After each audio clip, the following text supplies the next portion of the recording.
সেদিন ছিল ভাই ফোটা আর আমরা গিয়েছিলাম হলো লামডিং এ। আর এখানে দেখো দিদিভাইরা সবকিছু রেডি রেডি করছিল আর অভি এখানে নিয়ে এসেছিল এই পুচকুকে। ওদের কলোনিতেই থাকে, অনেক কিউট না দেখতে। তো ওর সাথে আমরা সবাই মিলে টাইম পাস করছিলাম। এরই মধ্যে জানতে পারলাম যে অভি এখন পর্যন্ত স্নান করেনি। দিদিভাই বলছিল যে জলদি করে স্নান করে আর ফোটা দেবো তোকে। এরপর বলতে বলতে অভি গেল, দিদিভাইও রেডি হয়ে গেছিল শাড়ি পরলে, কিন্তু দিদিভাইকে দারুণ লাগে দেখতে, তাই না? তারপর পায়েল আমাকে এইখানে দেখাচ্ছিল ব্যাগের কালেকশন গুলো, যেটা অর্ডার দেবে কোনটা অর্ডার দেবে বুঝতে পারিনি।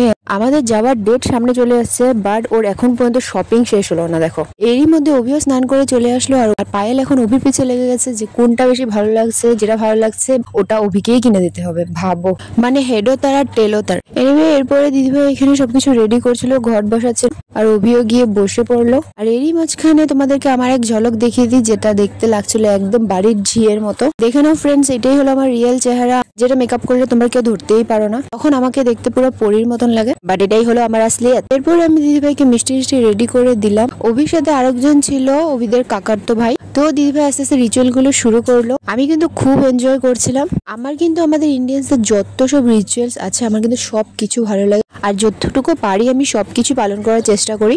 তো দিদিভাই এইখানে খুব সুন্দরভাবে রিচুয়ালস গুলো করছিল। দুনো ভাইকে ফোঁটা দিল, মিষ্টি খাওয়ালো, এরপর জল খাওয়ালো, ওরা সুন্দরভাবে প্রণাম করলো। এরপরে কি আসে, ইয়েস, এরপরে আসে হলো গিফটের পালা। তো দিদিভাইয়ের জন্য অভি এনেছিল একটা খুব সুন্দর গিফট, তো এটা দিল। আর এটা পেয়ে কিন্তু দিদিভাই খুব খুশি হয়েছিল, যেটা তোমরা দিদিভাইয়ের মুখ দেখলেই বুঝতে পারবে। তো এটা হলো একটা কুর্তা। অ্যাকচুয়ালি আজকে যখন আমরা গিয়েছিলাম না, তো দুপুরবেলায় দিদিভাই বলছিল যে আমার একটা কুর্তা নিতে লাগে। পূজার সময় সালোয়ার তো পেয়েছি, বাট কুর্তা একটাও নেওয়া হয়নি। তখন আমি আর অভি দুজন দিকে তাকিয়ে হাসছিলাম, কেননা আমরা কুর্তাই এনেছিলাম দেওয়ার জন্য। তো কোইন্সিডেন্টলি দিদিভাইয়ের মনের ইচ্ছাটা পূর্ণ হয়ে গেল। ভাগনা ভাগ্নি দুইটা ফোঁটা দেওয়া শুরু করলো আর ওদের খুনসুটি দেখে তো আমরা বিরাট হাসছিলাম, কেননা ফোঁটা দেওয়ার ছলে পূজা শানিককে চিরাচ্ছিল। আর এই জিনিসগুলোই কিন্তু ভাই বোনের বন্ডিং কে স্ট্রং করে তোলে। এরপরে দিদিভাই ড্রেসটা পরে আমাদের সবার সামনে আসলো, আমাদেরকে দেখাচ্ছিল কিরকম লাগছে। এমনি তো ভালোই লাগছিল, বাট এটা ব্লাউজের উপরে পড়েছে, তার জন্য এত একটা মানাচ্ছিল না, কিন্তু ব্লাউজটা খুলে পড়লে কিন্তু খুব ভালো লাগবে। দেন সব বাচ্চাগুলো মিলে বোম ফাটাচ্ছিল।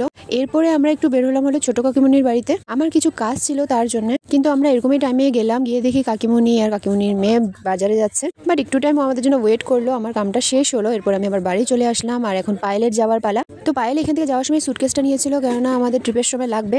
ও হ্যাঁ, তোমাদেরকে বলাই হয়নি যে আমরা ট্রিপে যাচ্ছি, কোথায় যাচ্ছি, কেন যাচ্ছি আর কয়দিনের জন্য যাচ্ছি, সবকিছু তোমাদেরকে শেয়ার করবো ফ্রেন্ডস। তোমাদের থেকে কোনো কিছু লুকাবো না, সো ডোন্ট ওয়ারি। তো যাওয়ার আগে মার মনে পড়লো যে দিদিভাইয়ের একটা ব্লাউজ ছিল, যেটা মা খাপিয়ে আমার সাইজের করবে যাতে মাও পড়তে পারে। বাট আমি মাকে বললাম যে আমার সাইজের করা হলে তুমি পড়তে পারবে না, কেননা তোমার এটাও লুজ হবে। মা বললো কোনো ব্যাপার না, তোমার সাইজের বানালে হয়ে যাবে। এরপর পায়েলকে এগিয়ে দিয়ে আসলাম। ওকে বলছিলাম কালকে আবার দেখা হবে, কেননা কালকে হলো বর্ষার ঘরের ইনোগ্রেশন, যেটার ব্লগও তোমাদের সাথে শেয়ার করবো। So stay tune and subscribe to my channel. By.